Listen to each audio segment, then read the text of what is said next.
नमस्कार दोस्तों, GS by Anuj sir channel में आपका स्वागत है। और आज का हमारा टॉपिक है टाइड एंड ईब। और हमारा जो चैनल है वो GS by Anuj sir channel के नाम से है। तो जो नए फ्रेंड्स जुड़े हैं वो चैनल को पहले सब्सक्राइब कर लें और सेशन को ज़्यादा से ज़्यादा लोगों तक शेयर कर दें। तो आज हम ज्वार एवं भाटा के बारे में जानते हैं कि पृथ्वी पर ज्वार और भाटा कैसे आते हैं, कितने प्रकार के होते हैं और इनके लाभ क्या हैं। आज इनके बारे में जानने की कोशिश करेंगे। और फ्रेंड्स, आप जब वीडियो देखा करें तो साथ में नोट्स भी बनाएं और नोट्स बनाते समय उनको आप रिवीजन भी कीजिए। अदरवाइज आपके पढ़ने ना पढ़ने से कोई मतलब नहीं बनता है। आप कितनी भी मेहनत कर लें, मेहनत आपकी एकदम गलत डायरेक्शन में जाएगी, रॉन्ग डायरेक्शन पकड़े हुए हैं। तो कहने का मतलब है कि जब भी हम पढ़ें तो पढ़ने के साथ साथ अपने तरीके से नोट्स बनाना आना चाहिए और उन्हें रिवीजन आप कीजिए, बार बार रिवाइज करिए, बार बार। अगर सफलता का मंत्र यही है कि जब तक आप स्टूडेंट लाइफ में हैं तो सबसे पहले आपको रिवीजन तो आपको करना ही करना है। कोई भी सब्जेक्ट हो, आप मैथ पढ़ते हैं तो मैथ में आप एक सब्जेक्ट खत्म करके आप दूसरी बुक लीजिए, एक बुक को खत्म करके दूसरी बुक लीजिए, उसके टाइप्स देखिए, उसके क्वेश्चन के अलग अलग टाइप्स आएंगे, आपकी प्रैक्टिस अच्छी होगी। उसी तरीके से जीएस में भी है कि जब आप लगातार आप रिवीजन करेंगे, रिवीजन के साथ आप प्रैक्टिस सेट कीजिए। मैं बहुत जल्दी प्रैक्टिस सेट का आपको ऑनलाइन लाने वाला हूँ और 100 से 150 क्वेश्चन वीक में 1 से 2 बार करवाएंगे।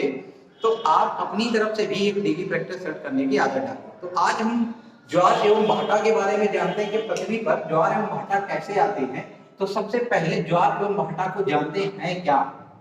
ज्वार एवं भाटा की बात करें तो क्या है, तो यहाँ पर देखें कि हमने कहा ये समुद्र तल है, ये समुद्र तल है, या कहेंगे इसको मीन सी लेवल बोलेंगे, मीन सी लेवल बोलेंगे, या समुद्र का मध्यम लेवल हो जहां से ज्वार भाटा आते हैं। तो ज्वार का मतलब है कि पानी का समुद्र तल से ऊपर उठना, ये ऊपर उठना ये क्या कहलाता है हमारा ज्वार, और समुद्र तल से पानी का नीचे जाना हमारा क्या कहलाता है, भाटा। तो यहाँ दो चीजें समझ रही हैं कि समुद्र में पानी के जल स्तर का ऊपर उठना ज्वार, और पानी का जल स्तर वाटर लेवल जो आपका समुद्र का लेवल उससे नीचे जाना क्या कहलाता है, भाटा कहलाता है। तो ये आपको ज्वार और भाटा के बारे में जानना है। और फ्रेंड्स, पृथ्वी पर ज्वार और भाटा कैसे आते हैं, क्या इनके बीच में डिफरेंस होता है, ये सारी चीजें हमें समझने के पहले अब यहाँ पे ज्वार भाटा को जानेंगे कि ज्वार भाटा आते हैं तो इस पर कितने प्रकार के फोर्स काम करते हैं। तो सबसे पहले इसमें चंद्रमा का आकर्षण बल लगता है। आप नोट कर लेंगे, चंद्रमा का आकर्षण बल, चंद्रमा का आकर्षण बल। दूसरी बात करें तो पृथ्वी का अपकेंद्री बल, अपकेंद्री बल।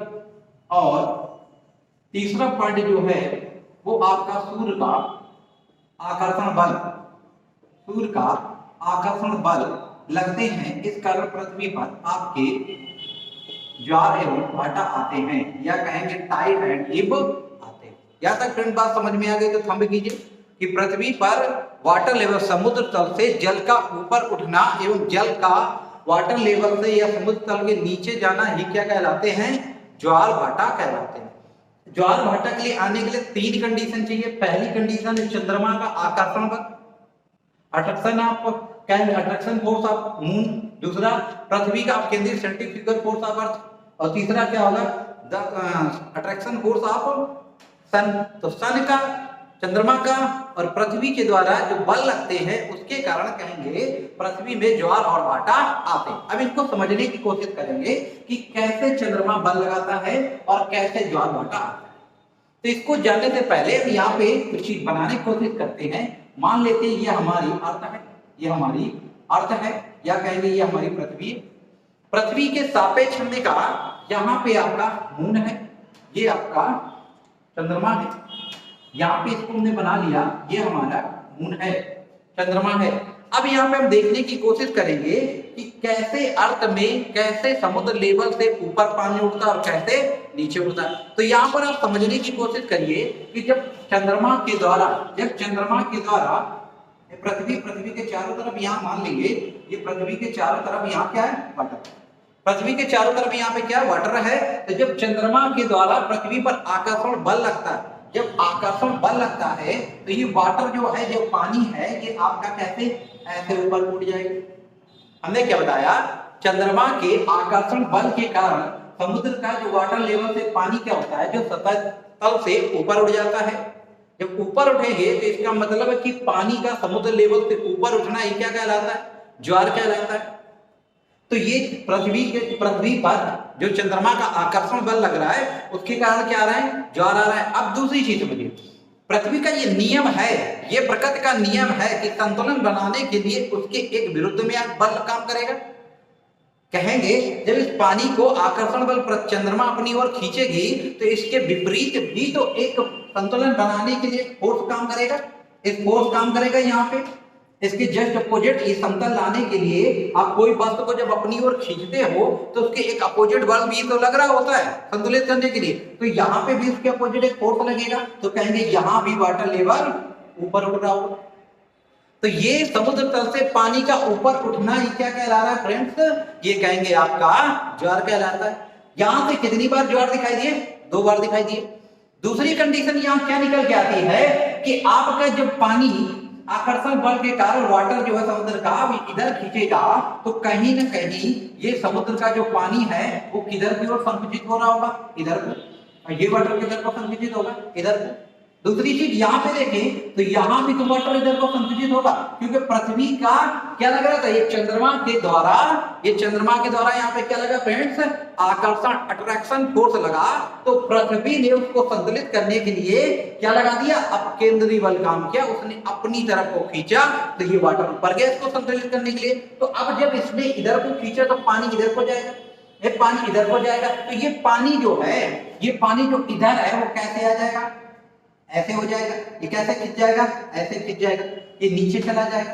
तो ये पानी का ऊपर उठना एवं पानी का नीचे गिरना या पानी का नीचे दबना, ये क्या कह रहा है फ्रेंड्स, ज्वार एवं भाटा कहलाता है। फ्रेंड्स समझ में आ रहा है तो थंब कीजिए, समझ में आ रहा है तो थंब कीजिए। और पहले सब लोग सेशन को ज्यादा से ज्यादा लोगों तक शेयर कर दीजिए, ज्यादा से ज्यादा लोगों तक शेयर कर दीजिए। और ये बात आप समझ गए हो कि कैसे पृथ्वी में, कैसे समुद्र तल में ज्वार और भाटा आते हैं। अब इसको समझने के लिए कि पृथ्वी में कितने घंटे में ज्वार भाटा आते हैं, इसको हम समझने की कोशिश करेंगे। तो ज्वार भाटा अगर समझ में आ गया हो तो प्लीज थंब कीजिए, कृपया आप बताएं, आप कमेंट करके बताएं अगर क्लियर हो गया हो।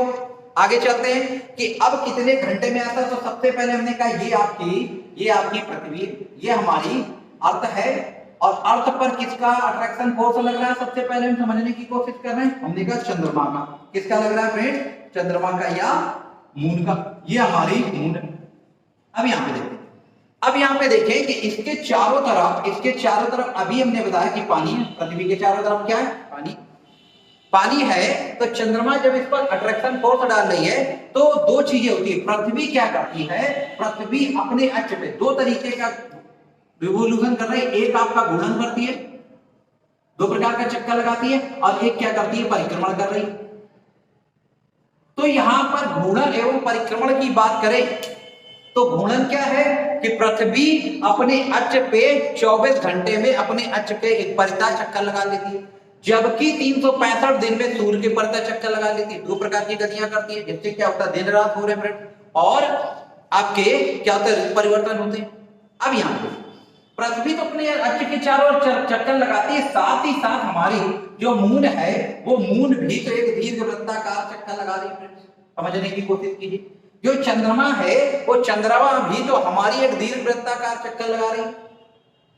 पृथ्वी का चक्कर कौन लगा रही है, चंद्रमा, और पृथ्वी किसका चक्कर लगा रही है, सूर्य का।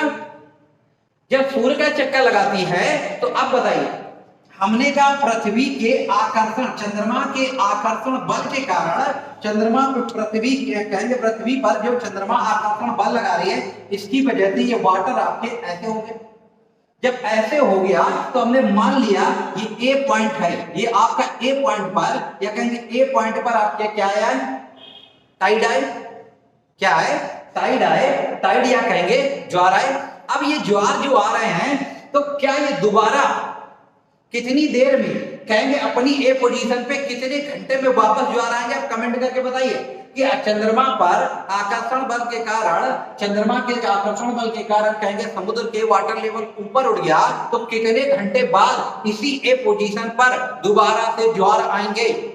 फ्रेंड कमेंट करके बताइए, दोबारा से ज्वार आएंगे? कमेंट करके बताएं दोबारा से कब आएंगे? आप जल्दी कमेंट करके बताइए।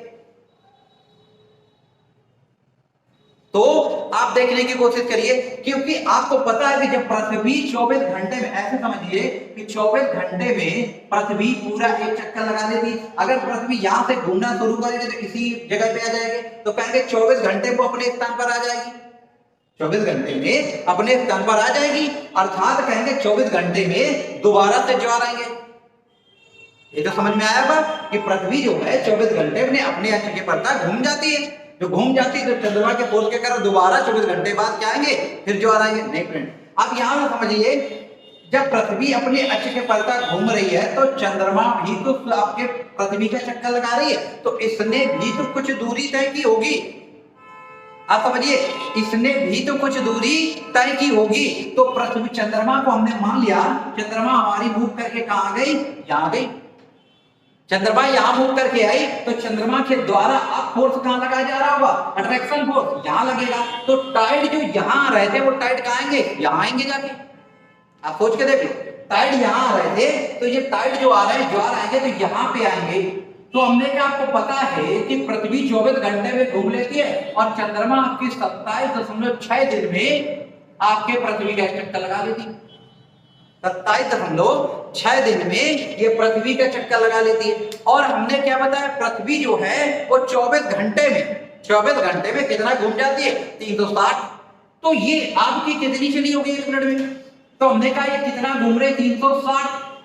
कितने दिन में जा रही है? 27.6। पृथ्वी पूरा 360, चंद्रमा कितने घंटे में घूम जाएगा? 27.6। तो एक दिन में कितना घूमी होगी? आप समझो, जब चंद्रमा आपका पूरा पृथ्वी का चक्कर लगा लेगी तो वो कितना घूम जाएगा? 360। जब 360 घूम जाएगी और उसको 360 घूमने में उसको कितना समय लग रहा? 27.5 दिन लगा, 27.6 दिन लगा। तो एक दिन में कितना गई होगी? अगर इसको हम डिवाइड करके देखें तो हमें यह पता चलता है कि चंद्रमा आपकी 13 अक्षांश या 13 डिग्री आपकी मूव कर गई। चंद्रमा जो है अपने यथा स्थिति से कितने डिग्री मूव कर गई? आपके 13 डिग्री मूव कर जाएगी। कितनी मूव कर गई? अर्थात ये 13 डिग्री जो है ऊपर चली गई। अब बताओ, आपको पता है कि पृथ्वी जो है 24 घंटे में कितना, पृथ्वी जो है वो 24 घंटे में 360 घूम रही है। और यहाँ पे हमने क्या बताया कि जब देशांतर और अक्षांश रेखाएं पढ़ाई थी तो हमने कहा एक देशांतर दूरी जाने में कितना समय लगता है? 4 मिनट का समय लगता है। कितना लगता है फ्रेंड?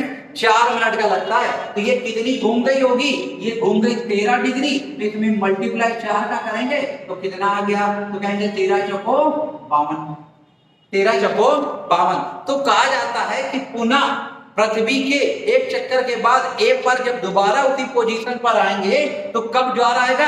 तो कहेंगे 24 घंटा 52 मिनट बाद। आइयो पर समझ में आ गया होगा, 52 मिनट बाद आएंगे। तो अगर पृथ्वी को यहीं पे अगर ज्वार आने हैं तो उसी पोजीशन पर दोबारा आने पर कितना समय लगेगा? 24 घंटे 52 मिनट लगेगा। कितना लग जाएगा फ्रेंड? 24 घंटे 52 मिनट लगेगा। अब इसी के जस्ट अपोजिट हमने कहा था, यहाँ चंद्रमा के द्वारा क्या संतुलन बनाने के लिए फोर्स लग रहा है, एक फोर्स यहां लग रहा है। तो जब यहां फोर्स लग रहा है फ्रेंड, तो आप यहां कमेंट करके बताइए कि यहां आप तक आने में आधा चक्कर लग रहा है कि नहीं लग रहा है? पृथ्वी आधा चक्कर लगा रही है और फिर इतना आधा चक्कर लगा रही, तो कहेंगे या बी पोजीशन मान लेते हैं, इसको बी पोजीशन मान लेते हैं। तो कहेंगे कि बी पोजीशन पर आने में कितना समय लगेगा? तो 13 घंटा कितने 52 का 26 मिनट। कितने आ जाएंगे? 12 घंटा 26 मिनट। तो कहेंगे एक दिन में समुद्र तल में चंद्रमा के आकर्षण बल के कारण कितने बार ज्वार आए? 2 बार आते हैं। क्यों? एक बार तो चंद्रमा ने फोर्स लगाया और उसको संतुलित करने के लिए पृथ्वी ने क्या लगाया? अब केंद्रीय या सेंट्री फ्यूगल फोर्स लगाया, जिसकी वजह से उसके अपोजिट डायरेक्शन में क्या है, ज्वार आए, और इनके बीच का समय क्या लग रहा था कि ए पोजीशन पर दोबारा आने के लिए 24 घंटा 52 मिनट, तो बी पोजीशन पे जाने कितना लग रहा होगा, 12 घंटे 26 मिनट। तो कहेंगे पृथ्वी में 2 बार चंद्रमा के आकर्षण बल के कारण 2 बार ज्वार आते हैं और इनके बीच का अंतर कितना हो जाता है, 12 घंटे 26 मिनट। फ्रेंड्स अगर समझ में आए तो थंब कीजिए, फ्रेंड्स समझ में आए तो थंब कीजिए। अब यहां पे देखिए, तो टाइड आने में कितना लगेगा, टाइड तो आ गया। अब हम यहीं पे बात करें, ये आपका यहां पे वाटर लेवल नीचे चला जाएगा। ये वाटर लेवल जब नीचे जाएगा फ्रेंड्स, तो ये क्या कहलाते हैं, इब कहलाते हैं या भाटा कहलाएंगे। समुद्र तल से पानी का नीचे जाना ही क्या कहलाता है, भाटा कहलाता है फ्रेंड। तो बताओ अब एक ए से बी तक यहां तक पहुंचने में, भाटा आने में कितना समय लग रहा होगा। तो ये तो हमने आधी दूरी तय की थी, अब ये इसका आधा का आधा हो गया, तो यहां पे कितना समय लगेगा, 6 घंटा 13 मिनट। नोट कर लेंगे, भाटा कितनी देर में आएंगे, 6 घंटा 13 मिनट। फ्रेंड भाटा बैगन। तो फ्रेंड यहां तक बात समझ में आ गई, यहां तक बात समझ में आ गई तो थंब कीजिए। तो हमने कहा कि 2 ज्वारों में अंतर कितना होगा, 2 ज्वारों में 13 घंटे 12 घंटे 26 मिनट का अंतर होगा। तो यहाँ 2 भाटे आने में कितना समय लगा, क्योंकि ए पोजीशन से अब यहां तक पहुंच रहे हैं तो इसका आधा ही समय लगेगा। तो कितने, 6 घंटा 13 मिनट में आपके क्या आएंगे, भाटा आएंगे, और 12 घंटा 26 मिनट में 2 बार पृथ्वी पर क्या आएगा, 2 बार पृथ्वी पे आपके ज्वार आएंगे। फ्रेंड्स अगला आपके सामने क्वेश्चन है, आप क्वेश्चन तुरंत कमेंट करके बताएं। यदि पृथ्वी की गति को, यदि पृथ्वी जिस गति से घूम रही है उसकी गति को दुगना कर दिया जाए, उसकी गति को दुगना कर दिया जाए तो कितने घंटे बाद ज्वार आएंगे, जल्दी से कमेंट करके बताएं। यदि पृथ्वी की गति को दुगना कर दिया जाए तो कितने घंटे में ज्वार आएंगे, जल्दी से कमेंट करके बताइए। 30 सेकेंड का समय है। तो आप समझिए, पृथ्वी जो घूम रही थी तब हमें समय लग रहा है 24 घंटे 52 मिनट लग रहा है ए पोजीशन पे आने पर, और हमने कहा बी पोजीशन, ए पोजीशन के अंदर में 12 घंटे 26 मिनट का समय लग रहा है। और जब इसकी गति को हम दुगना कर देंगे तो ये कितने आधे समय में हो जाएगा, जहां 12 घंटा 26 मिनट लग रहा है वहां 6 घंटा कितने लगेगा, 6 घंटा 13 मिनट में ये कंप्लीट हो जाएगा। अब यहाँ पे क्वेश्चन कर दिया जाए कि यदि पृथ्वी की गति को आधा कर दिया जाए, यदि पृथ्वी की गति को आधा कर दिया जाए तो ज्वार कितनी देर में आएंगे, तो जस्ट अपोजिट उल्टा कर देंगे, डबल में हो जाएगा। ठीक है, समझ में आ रहा है क्वेश्चन। सीधा सीधा क्या बनेगा कि एक दिन में ज्वार कितने बार आते हैं, 2, भाटा कितने बार में आते हैं, 2। ज्वार और भाटा के बीच कितना अंतर होगा, तो 6 घंटा 13 मिनट। 2 ज्वारों के बीच अंतर कितना होगा, तो 12 घंटे 26 मिनट के। और एक पोजीशन पे पुनः आने के लिए कितना समय लग रहा होगा, तो आप कहेंगे 24 घंटा आपके 52 मिनट लग रहा है। आप समझ लीजिए यहाँ पे, क्योंकि चंद्रमा भी तो पृथ्वी का चक्कर लगा रही, वो भी तो मूव करेगी। जब वो मूव करेगी तो मूव करने के बाद वो अपने पुनः पोजीशन पे रहे, जहां पर जाएगा तो कुछ दूरी इसने भी तय की होगी। इसलिए यहाँ पे हमने निकाल के बताया कि 13 डिग्री चल गई तो एक देशांतर जाने में 4 मिनट का समय लगता है, तो 13 देशांतर जाने में कितना लगेगा, 52 मिनट लगेगा। फ्रेंड्स अगर समझ में आया है तो थंब कीजिए, थंब कीजिए। और जो नए हैं वो इसको सबसे पहले वीडियो को, चैनल को सब्सक्राइब कर ले और ज्यादा से ज्यादा लोगों तक शेयर कर दे। फ्रेंड्स ज्यादा से ज्यादा लोगों तक शेयर कर दे। अब यहाँ पे बात करते हैं कि सूर्य की कैसे वजह से आता है। सूर्य की वजह से देखा जाए तो इसमें कई सारी आपकी स्थितियां आएंगी।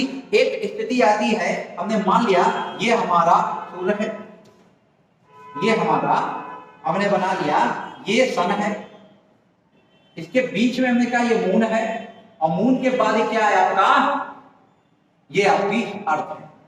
अब बताइए इस पोजीशन पे है, इस पोजीशन पे है, तो बताइए कैसे ज्वार आएंगे, जल्दी से कमेंट करके बताएं। इस पोजीशन पे होंगे तो कैसे ज्वार आएंगे। आपको पता है कि सूर्य की रोशनी इस भाग में पड़ रही होगी, ये चंद्रमा का भाग नहीं दिखाई देगा, अर्थात ये कंडीशन कब होगी, अमावस्या की। ये कंडीशन कौन सी होगी, अमावस्या। या इसे और बोलते हैं, इसे बोला जाता है सिजगी, इसको क्या बोलते हैं, सिजगी या यति। इसको एक नाम और दिया जाता है सिजगी की स्थिति में या यति की स्थिति में कैसे ज्वार आते हैं, तो हमने कहा चंद्रमा और सूर्य के दोनों के आकर्षण बल के कारण ये जो पानी इतना उठ रहा था, अब वो पानी उठकर कितना आएगा, इतना आएगा। जब इतना आएगा तो पृथ्वी उसको संतुलित करने के लिए क्या करेगी, ज्यादा अपकेंद्रीय बल लगाएगी, तो इससे क्या होंगे, ज्यादा बड़े ज्वार आएंगे। तो कहा गया कि पृथ्वी के और सूर्य जब एक सीध में होते हैं तो कैसे ज्वार आते हैं फ्रेंड, कहेंगे उच्च ज्वार आते हैं। फ्रेंड थंब कीजिए अगर समझ में आ रहा है, कैसे ज्वार आ रहे हैं, उच्च ज्वार आते हैं। लिख लेंगे कैसे ज्वार आ रहे हैं, उच्च ज्वार आते हैं। एक तो कंडीशन आपकी ये हो गई। नेक्स्ट कंडीशन देखी जाए, नेक्स्ट कंडीशन की बात करें तो एक कंडीशन और निकल के आएगी, तो आप क्या शिवजी या यति या कहेंगे अमावस्या को क्या आते हैं कि जब दोनों तीनों एक सीध में होंगे तो ज्वार ज्यादा आते हैं। एक कंडीशन और हो सकती है, ये चंद्रमा आपका कहां चला जाए, चंद्रमा पृथ्वी बीच में आ जाए और चंद्रमा पीछे चली जाए, तो ये कंडीशन क्या होगी, पूर्णिमा की होगी। जब पूर्णिमा की होगी तो कंडीशन में क्या होंगे, तब भी ज्वार ज्यादा आएंगे। क्या आएंगे, तब भी ज्वार ज्यादा आएंगे। तो आपको याद रखना है कि कब ज्वार ज्यादा आएंगे, कब ज्वार कम आएंगे। नेक्स्ट पॉइंट देखा जाए कि मान लो कि यहाँ पे पृथ्वी हमारी यहाँ पे है, पृथ्वी है, और यहाँ पे हमने कहा मून है, ये हमने कहा मान लिया सन है, ये हमारी मून है। अब यहाँ पर कंडीशन देखिए कैसी बन रही, समकोण बना रही। तो जब समकोण बनाती है तो जब सूर्य के द्वारा आकर्षण बल लगेगा और फिर हमने कहा चंद्रमा के द्वारा लग रहा होगा, तो कहीं ना कहीं एक दूसरे का जो फोर्स लगेगा वो बैलेंस कर लेंगे और यहाँ पे कैसा ज्वार आएंगे, तो कहेंगे निम्न ज्वार आते हैं। कैसे ज्वार आएंगे, निम्न ज्वार। याद रखेंगे जब ऐसे कंट्रोल कर लेंगे तो निम्न ज्वार आएंगे। ये कंडीशन ऐसे भी हो सकती है कि मून आपका यहां हो, तो इसके वजह से कैसे ज्वार आएंगे फ्रेंड्स, निम्न ज्वार आएंगे। फ्रेंड्स समझ में आ रहा है तो थंब कीजिए और वीडियो को शेयर जरूर कर दीजिए और जो नए हैं चैनल सब्सक्राइब जरूर कर लीजिए। तो यहां तक बात समझ में आ गई है तो थंब कीजिए। अब ये सारी कंडीशन हो गई। अब हमने कहा ज्वार भी कितने प्रकार के आते हैं, तो ज्वार की बात करें, एक ज्वार होता है दैनिक ज्वार। किसकी बात कर रहे हैं, दैनिक ज्वार। दैनिक ज्वार अभी हमने कहा था दैनिक ज्वार क्या मतलब, 24 घंटे में पृथ्वी अपने अक्ष पर घूम जाती है, चंद्रमा भी चक्कर लगा रही है, इसकी वजह से 2 बार ज्वार आते हैं। ठीक है, एक ज्वार कौन होता है, अर्ध दैनिक ज्वार। अर्ध दैनिक ज्वार अगर देखा जाए तो 12 घंटे 26 मिनट में एक ज्वार आ रहा है, तो अर्ध दैनिक। और एक कौन हो गया, उच्च ज्वार। उच्च ज्वार कब आएंगे, तो आपको याद रखना है कि जब चंद्रमा पृथ्वी और सूर्य एक सीध में हो। ये सारी चीजें आपको याद रखना है कि कैसे कंडीशन बन रही होगी। और एक कौन आते हैं, निम्न ज्वार। तो कितने प्रकार के ज्वार के बारे में बात की, 4 प्रकार के बारे में बात की। आपके सिलेबस में बहुत सारे विषुवत रेखी या आयतान आपके जो आते हैं ज्वार आते हैं वो भी आते हैं। तो यहाँ पे हमने किसकी बात की, विषुवत रेखी ज्वार, विषुवत और रेखीय ज्वार। विषुवत रेखी ज्वार कब आएंगे, आपको पता है कि विषुवत रेखा पर जब पृथ्वी को, आपको पता है कि जो पृथ्वी है वो अपने अक्ष से 23.5 अंश झुकी है, 23.5 अंश झुकी है, और चंद्रमा भी हमारी 5.5 अंश झुकी है। चंद्रमा भी हमारे 5.5 अंश झुकी है, तो 23, 5, 28 अंश झुके होने के कारण विषुवत रेखी ज्वार उत्पन्न होते हैं। याद रखना, विषुवत रेखी ज्वार उत्पन्न होते हैं। तो फ्रेंड्स यहाँ पे हमने कितनी बातें की, हमने कहा ज्वार क्या है, पानी का वाटर लेवल से, वाटर के समुद्र के तल से ऊपर उठना ज्वार कहलाता है, और वाटर लेवल या समुद्र तल से पानी का नीचे जाना ये क्या कहलाता है, कहेंगे भाटा कहलाता है। दिन में, एक दिन में कितने बार ज्वार आते हैं, कहेंगे 2। और जो भाटा कितनी बार आएंगे, 2। भाटा भैया बाजार की बात नहीं कर रहे हैं, सब्जी की बात नहीं कर रहे हैं, हम टाइड एंड इब की बात कर रहे हैं। टाइड मीन्स ज्वार और इब मीन भाटा। ठीक है, तो ये मत जाना कि हम सब्जी बेच रहे हैं यहाँ पे। तो यहाँ पे आगे बात कर ले, यहाँ पे आगे देखे तो ये चीज समझ में आ गई। और हमने कहा 2 ज्वारों के बीच अंतर कितना है फ्रेंड्स, तो हमने कहा 12 घंटे 26 मिनट का समय लग रहा। और एक ज्वार और एक भाटा के बीच का कितना अंतर होगा, तो कहेंगे 12 का 6 घंटा 13 मिनट होगा। फ्रेंड्स ये सारे क्वेश्चन बनते हैं, जो हमने कहा अलग से क्वेश्चन क्या बनते हैं, जब पृथ्वी की गति को दुगना कर दिया जाए या पृथ्वी की गति को आधा कर दिया जाए तो ज्वार आने का समय क्या होगा। इस तरह के आपके क्वेश्चन बनते हैं। आई होप आपको समझ में आया होगा। तो आज वीडियो यहीं तक रखते हैं फ्रेंड्स, और कल एक बार फिर नए टॉपिक के साथ आपके बीच उपस्थित होंगे। धन्यवाद।